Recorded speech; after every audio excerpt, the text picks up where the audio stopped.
আসসালামু আলাইকুম। আমি আজকে ইলিশ মাছ রান্না করব।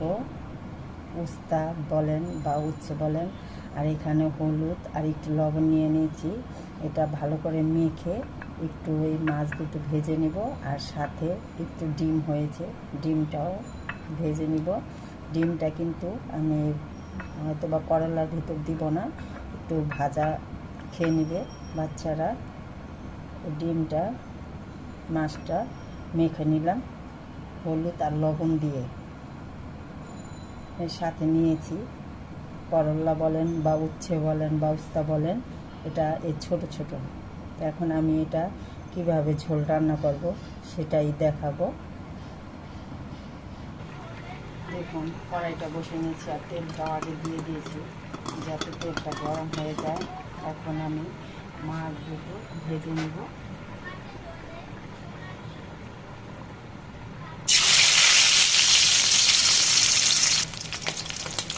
দেখুন, মাছটা ভাজা হয়ে গেছে এবং ডিমটাও ভাজা হয়ে গেছে। এখন আমি দেব অল্প পরিমাণে কিছুটা পেঁয়াজ,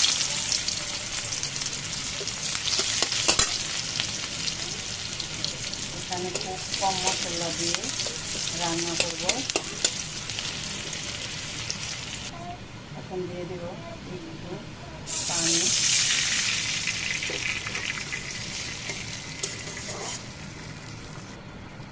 দিয়ে দেব মরিচের গুঁড়ো, দিয়ে দেব সামান্য পরিমাণে একটু ধনিয়া গুঁড়ো, আর দিয়ে দেব হলুদের গুঁড়ো। মশলাটা ভালো করে কষিয়ে নেব, আর দিয়ে দেবো একটু লবণ স্বাদ মতন।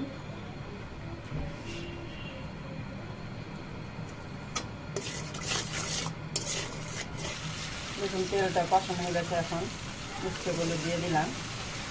এখন এগুলো ভালো করে কষিয়ে নেব।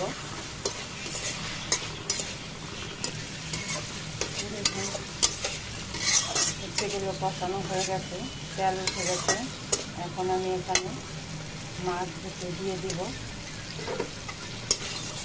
দিয়ে আবার একটু এই উচ্ছের ভিতরে একটু কষিয়ে নেব। কষিয়ে নিলাম। এখন আমি পানি দিয়ে দিব। এখানে একটু ঝোল রাখবো।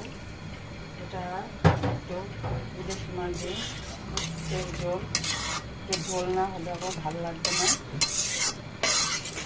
এই যে পরিমাণ মতন আমি দিয়ে দিলাম। এখন ঢেকে রেখে দেব।